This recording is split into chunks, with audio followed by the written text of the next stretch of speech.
El presidente de la República ha presentado una iniciativa de reformas constitucionales para echar para atrás la reforma que se hizo en los tiempos de Enrique Peña Nieto. Dice que está haciendo esto para salvaguardar a la Comisión Federal de Electricidad y para que todos los mexicanos podamos tener una electricidad más barata. ¿Realmente funciona así? Vamos a preguntarle, vamos a platicar con Pablo Zárate. Él es director de Energía y Recursos Naturales de FTI Consulting, director también de Información de Pulso Energético, articulista del periódico El Economista. Pablo Zárate, gracias por estar con nosotros. En primer lugar, el hacer esta reforma realmente nos daría a los mexicanos tarifas más bajas de electricidad. No. A ver, las tarifas, como el gobierno las ha podido mantener bajas o las ha intentado bajar a lo largo del tiempo, es con subsidios. Es una conversación que tiene que ver con las finanzas públicas, dinero que sale del contribuyente mexicano y que se destina a subsidiar a las tarifas directamente. Si nos metemos a la conversación no de finanzas públicas, sino de energía, lo que vemos es que la Comisión Federal de Electricidad no ha hecho absolutamente nada en este sexenio para bajar los costos de generación. ¿Cómo bajas los costos de generación? Pues con centrales que despachan con costos más bajos. La CFE no ha podido hacer absolutamente ninguna ampliación significativa por ahí. Sé que no está permitiendo que se construyan nuevas generadoras privadas, pero pues uno pensaría que estaría construyendo sus propias plantas de generación. Bueno, es que ni picha, ni cacha, ni deja batear. O sea, aquí el problema es, habría otros mecanismos con el que los mexicanos podrían acceder a costos de generación más bajos, que es pues, el desarrollo de plantas privadas. Ahí tenemos dos efectos que son importantísimos. Toda la capacidad de generación a partir de energías renovables viene de inversión privada, no viene de la Comisión Federal de Electricidad. Y todas las ampliaciones significativas que hemos visto en los últimos años, prácticamente todas, vienen de los privados. Entonces, sí teníamos un motor muy importante para bajar los costos y movernos hacia la transición energética, y eso es lo que esta iniciativa busca cortar de tajo. Pero de repente estas discusiones suenan como si fueran de política pública y de preferencias de política pública. Aquí de lo que estamos hablando, Sergio, que me parece gravísimo, es de materializar una expropiación, elevar una expropiación a rango constitucional. Lo que quieren es quitarle los permisos a los privados de generación, cancelar sus contratos y hacer que se sienten a negociar en la mesa con la CFE, con Manuel Bartlett. Pero a ver, lo que dice también el gobierno es que el actual sistema le cuesta a la CFE. ¿Está subsidiando la CFE a los privados? La CFE no está subsidiando a los privados, es parte de los argumentos que ha puesto sobre la mesa el director general de la CFE. En realidad, si ves el texto, si ves la exposición de motivos de la reforma constitucional, el artículo 1, la sección 1 de la exposición de motivos, de lo que se queja es que la CFE tiene subsidiarias autónomas, imagínate qué significa eso, y que el director de la CFE tiene que dar resultados con subsidiarias autónomas y bajo el escrutinio de los reguladores que ya no son autónomos, pero se siguen llamando autónomos. Entonces, creo que esto te da cuenta de cuál es la verdadera discusión. Es el director de la CFE diciendo, necesito que me arreglen la plana para que yo pueda decir que estoy dando algún tipo de resultado. O necesito que me arreglen la plana para que no me hagan ver mal los privados que tengo enfrente y que mejor se sienten a negociar conmigo para que yo les diga cómo es. Ahora dice el presidente que la opción es, por ejemplo, lo que está sucediendo en España, que están subiendo mucho los precios de la electricidad. ¿Por qué están subiendo en España? ¿Y eso es culpa de que ellos no tienen un sistema como el que nosotros queremos tener? No, el sistema energético en general está bajo mucho estrés porque no ha habido inversiones suficientes en distintos planos. Hay que recordar de las disrupciones que venimos, de la pandemia, de decisiones económicas pues, en todo el mundo que han sido reactivas, tratar de acomodarse a una crisis económica que les pegó a todos. La razón por la que las tarifas de luz en España suben tiene mucho que ver con el precio del gas.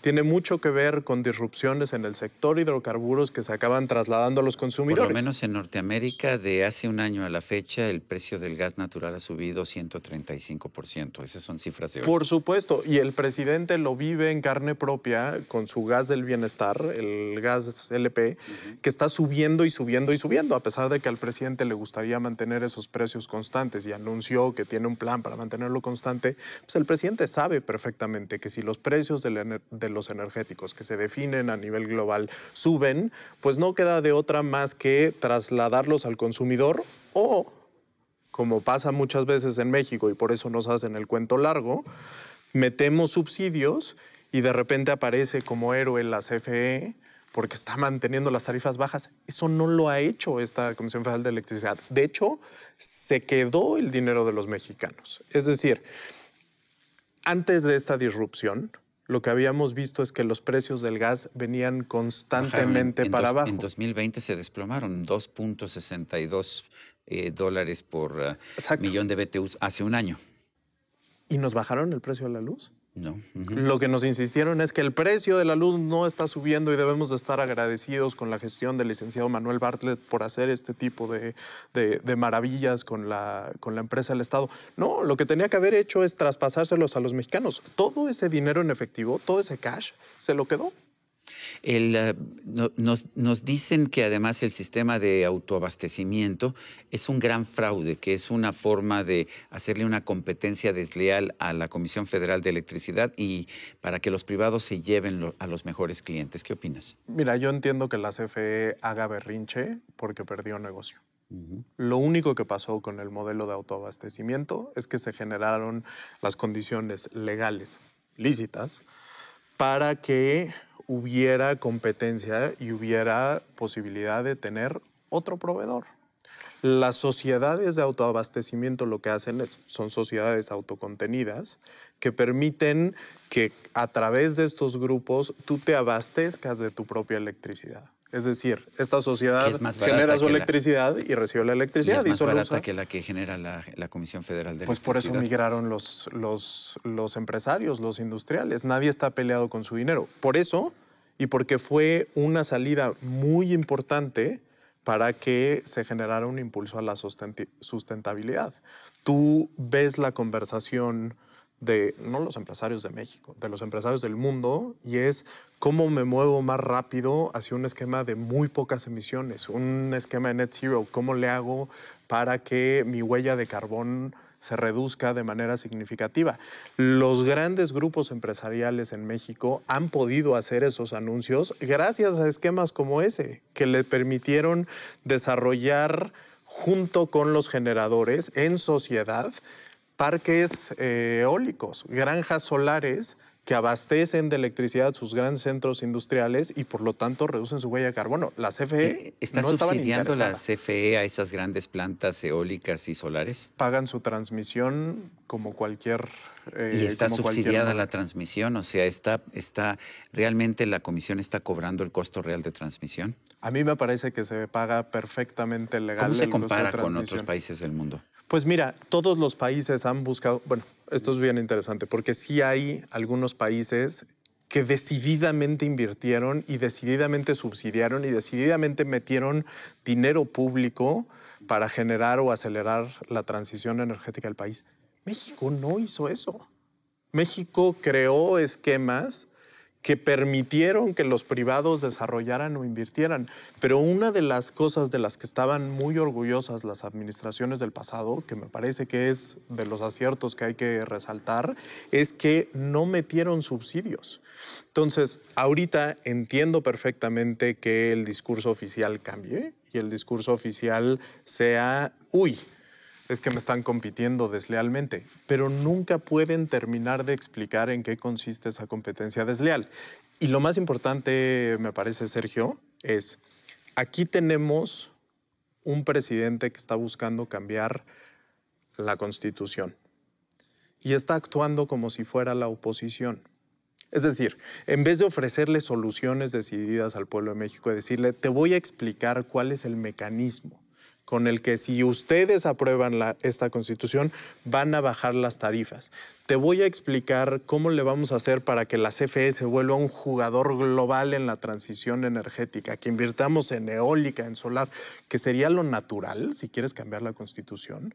Lo único que está haciendo es actuar como oposición y tratar de pegarle y buscar culpables en donde pueda y como pueda, para apuntalar su mensaje. Ahora, eso me parece que se está perdiendo. La Comisión Federal de Electricidad tiene un monopolio actualmente en transmisión, pero lo que me dicen los especialistas es que no está invirtiendo lo suficiente en transmisión y que apenas le alcanza para eso. Bueno, sí a lo primero. Lo segundo me parece que es por cómo reportan su contabilidad. La CFE sí tiene un monopolio en transmisión y distribución, así quedó establecido en la Constitución y por lo tanto toda la energía que se sube a la red pasa por la gestión de la CFE. Eso es por la red de la Comisión. Ahora, la subsidiaria de transmisión y la subsidiaria de distribución han generado márgenes de utilidad brutales para la CFE. El año pasado me puse que no está subsidiada la transmisión. No, me puse... Imagínate estos números. En transmisión y en distribución, respectivamente, llegaron a registrar 25 y 45% de margen de utilidad en un monopolio regulado. Imagínate, es un margen absolutamente escandaloso, leonino. Si Entonces, ¿por qué no están invirtiendo? Nos dicen, lo que me dicen los especialistas es que los apagones que hemos visto en distintos lugares del país son fundamentalmente responsabilidad de falta de mantenimiento en la red de transmisión. Me dicen mis amigos de Isla Mujeres, por ejemplo, que no han tenido dinero para reparar un cable submarino que va de Cancún a Isla Mujeres y por lo tanto están utilizando plantas de gasolina o plantas de diésel para llevar electricidad a Isla Mujeres. Contaminantes a más no poder. Mira, no se explica por qué, si tenemos los problemas que tenemos, el diagnóstico es el correcto, la red es el problema para los apagones, no la capacidad instalada en general a nivel país. Entonces las inversiones deberían de estar ahí. Porque lo que nos dice Bartlett es que si hay mucha electricidad solar, entonces va a haber apagones. Como que no le entiendo la lógica. Quizás, pues él sabe que en transmisión y en distribución ya tiene un monopolio y ¿para qué le invierte ahí? Pero justo es la lógica que los economistas insisten mucho y a veces se pone en duda. Pero si tú tienes un monopolio, los incentivos para mejorar la red, para procurar el libre acceso, etcétera, pues son muy escuetos. Nos dice el presidente que con esta iniciativa va a haber electricidad más barata para los ciudadanos comunes y corrientes, pero también para las pequeñas empresas. Y que solamente no será el caso para las grandes empresas. ¿Qué opinas? Mira, pues el presidente ahí está confesando lo que va a pasar. Las grandes empresas lo que tienen en las tarifas comerciales e industriales es, ahí no hay subsidios. Ahí no pueden meter la mano el secretario de Hacienda para tapar los hoyos y decir, no subieron las tarifas. Cuando el presidente está diciendo eso, lo que está diciendo es, no voy a poder bajar las tarifas vía energética, vía reducción de costos. Lo que voy a hacer es meter subsidios para tapar los distintos hoyos. Y ahí, Sergio, la verdad es que todos los mexicanos y por supuesto que los legisladores de oposición deberían decir, ¿qué estamos haciendo? ¿Por qué estamos siquiera considerando algo que no resuelve lo que debería de resolver? Solamente se alinea con las preferencias de política pública del actual director de la CFE, que ya le vendió el cuento al presidente, y nos expone a arbitrajes internacionales que podrían representar daños y compensaciones, indemnizaciones, no solo a lo largo de mucho tiempo, sino porque de una miles de empresa millones que de le dólares. quitas la posibilidad de rentabilizar una inversión, pues nos va a demandar, ¿no? Pues es que la expropiaste. Aunque no diga sin compensación, ¿no? Aunque no diga así, es que me decía un operador de una planta, a ver, ni siquiera es una expropiación, porque si hay una expropiación, tiene una obligación de indemnizar. Aquí nos están impidiendo operar y no nos están dando nada a cambio. Es la aplicación retroactiva de la ley. con efectos absolutamente expropiatorios y tienes toda la razón, Sergio. Mínimo, si vamos a dar ese paso, deberíamos de salir con los cheques del gobierno a decir, aquí están todas las compensaciones y lo que estoy haciendo es una expropiación. Me parece que la falta de claridad y tratar de decir que es para los mexicanos y demás no tienen ningún tipo de sustento o relación con la realidad. Pablo Zárate, gracias por esta conversación. Muchas gracias, Sergio. Y a usted, amigo televidente, que hace posible este programa, se lo agradezco también. Esto es todo por hoy, pero no se le olvide. Nos vemos la próxima.